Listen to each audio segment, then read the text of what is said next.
मेरे प्रिय छात्रों, आज हम हिंदी विषय के बारे में जानकारी लेने वाले हैं।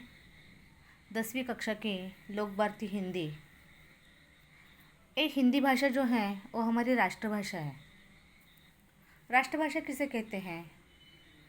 बहुसंख्यक लोगों द्वारा बोली जाने वाली जो भाषा होती है उसे राष्ट्रभाषा कहते हैं। और आपको मालूम है हमारे भारत देश के 70% लोग ये हिंदी भाषा बोलने वाले हैं, जानने वाले हैं, तो इसीलिए ये हमारी राष्ट्रभाषा हो गई। यहाँ देखो, अभी ये जो आपकी किताब है इसका ये मुख्य पृष्ठ एवं ये मल पृष्ठ है। ये मुख्य पृष्ठ एवं ये मल पृष्ठ है। यहाँ क्या चित्र दिखाई देता है आपको मालूम है? ये वारली पेंटिंग है। ये वारली आदिवासी समुदाय है। ये वारली आदिवासी समुदाय के बारे में अगर मैं बताऊं तो ये आदिवासी लोग जंगलों में रहते थे। बहुत पुराने ज़माने में वो जंगलों में रहते थे। वारली इन्हें क्यों कहा जाता है? तो वारली का अर्थ है एक ज़मीन का टुकड़ा, भूमि का टुकड़ा। ये लोग प्रकृति जो है यानी कि चाँद, सूरज, तारे, पेड़ पौधे, इन्हें ही अपनी माँ समझते हैं। जैसे कि हम भगवान को पूजते हैं उसी तरह है ये प्रकृति को। यहाँ देखो, इस तरह ये मुख्य पृष्ठ और मल पृष्ठ हो गया। अभी देखो, किताब की अंतरंग के बारे में अगर हम जानेंगे तो यहाँ आपको अनुक्रमणिका दिखाई देगी। अनुक्रमणिका में क्या दिया है? तो पहली इकाई और दूसरी इकाई। पहली इकाई में 11 पाठ हैं, दूसरी इकाई में 11। ऐसे कुल मिला के 22 पाठ हो गए। यहाँ देखो, पहली इकाई में 4 गद्य हैं, 4 पद्य हैं और 3 पूरक पठन। उसी प्रकार दूसरी इकाई में भी ये विभाजन किया गया है। 4 गद्य, 4 पद्य और 3 पूरक पठन। समझ में आया? देखो, बहुत ही आसान हिंदी जो भाषा है बहुत आसान है और मार्क्स हासिल करने के लिए ज़्यादा से ज़्यादा मार्क्स इससे आप हासिल कर सकते हैं। तो यहाँ देखो, अंक विभाजन आज हम देखेंगे। आपको मालूम है 20 अंक जो हैं वो आपके स्वाध्याय, गृह कार्य इसके लिए दिए जाते हैं और क्वेश्चन पेपर जो रहेगा वो 80 अंकों का रहेगा। ये अंक विभाजन किस तरह है वो ध्यान से सुनो, क्योंकि इसी से आपको अध्यापन करना बहुत आसान रहेगा। किस विषय को कितना महत्व देना है, क्या हमें महत्वपूर्ण कौन सी बात है, ये हम जान सकेंगे। देखो, यहाँ पहला क्वेश्चन होगा वो गद्य पर आधारित रहेगा। ए गद्य पर, उसके लिए 20 अंक रहेंगे। उसके लिए 20 अंक रहेंगे।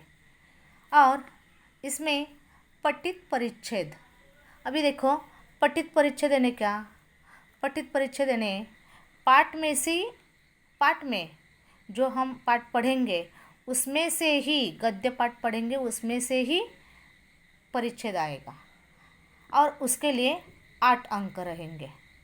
ऐसे 2 पठित परिच्छेद रहेंगे 8 अंकों के, और एक जो होगा वो अपठित परिच्छेद रहेगा, उसके लिए 4 अंक।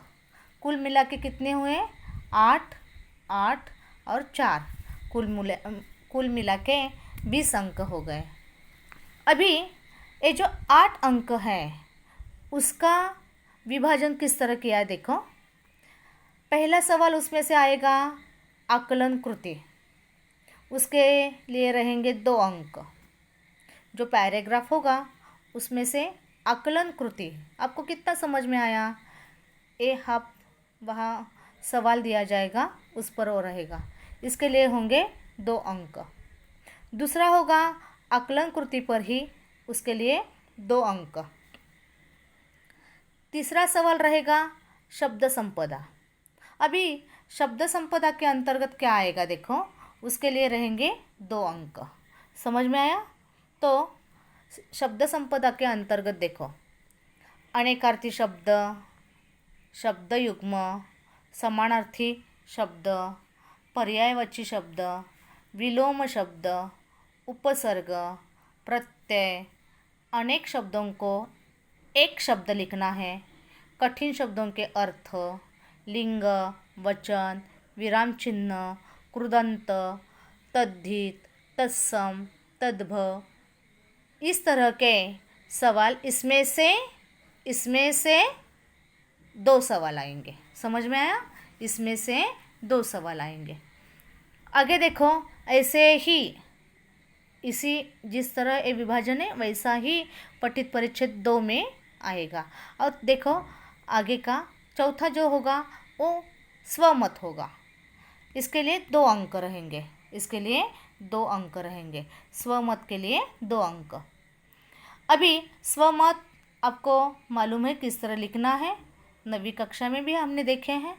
देखो आगे देखो, पठित परिच्छेद 2 और अपठित यानी क्या, जो पढ़ा नहीं, बाहर का, ऐसा एक अपठित परिच्छेद आएगा। इस तरह कुल मिला के गद्य 20 अंकों के लिए। दूसरा जो विभाग है वो पद्य पर आएगा, उसके लिए 12 अंक रहेंगे। यहाँ दोनों भी पठित पद्यांश आएंगे, यानी कि पाठ में से ही कोई कविता, आपको कविता का थोड़ा सा सारांश दिया जाएगा, उसे कहते हैं पठित पद्यांश। उसमें कौन से सवाल रहेंगे देखो, पहला होगा आकलन कृति, उसके लिए 2 अंक। दूसरा शब्द संपदा हमने देखा है, ऊपर देखो शब्द संपदा, उसके अंतर्गत कौन कौन से सवाल आते हैं ये देखे हैं। उसी तरह ये शब्द संपदा के लिए 2 अंक।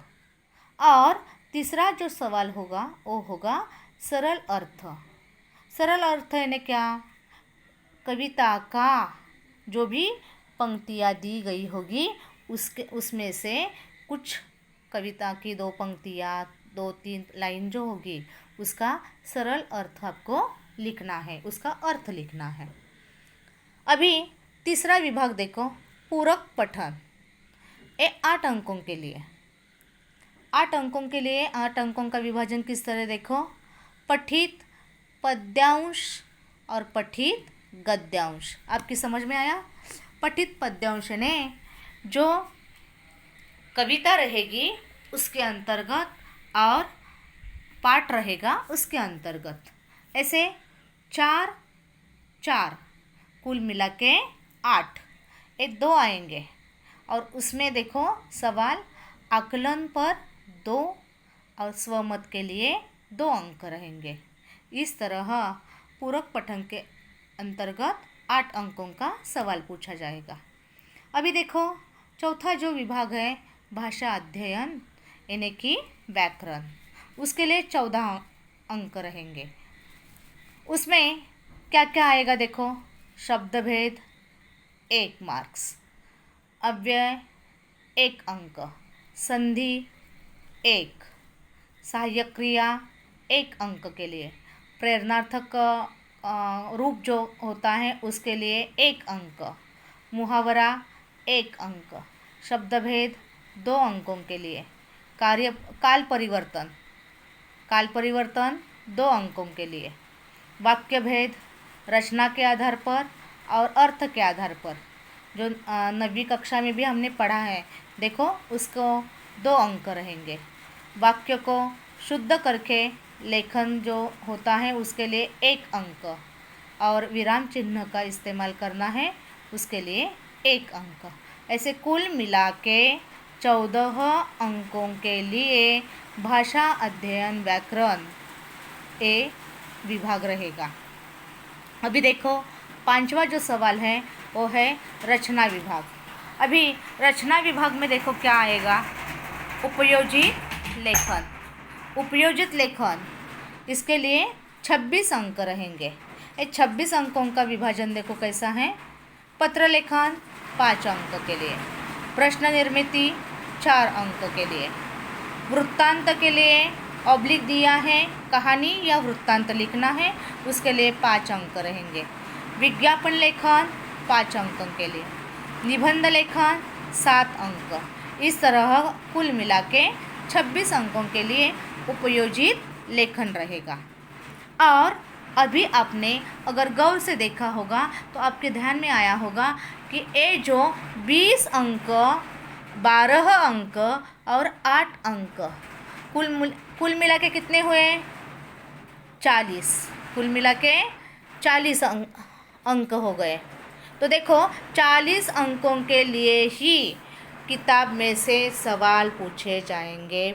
बाकी जो हैं वो सब आपको उपयोजित लेखन, व्याकरण, इसके अंतर्गत 40 अंक रहेंगे। ये है अंक विभाजन 80 गुणों का।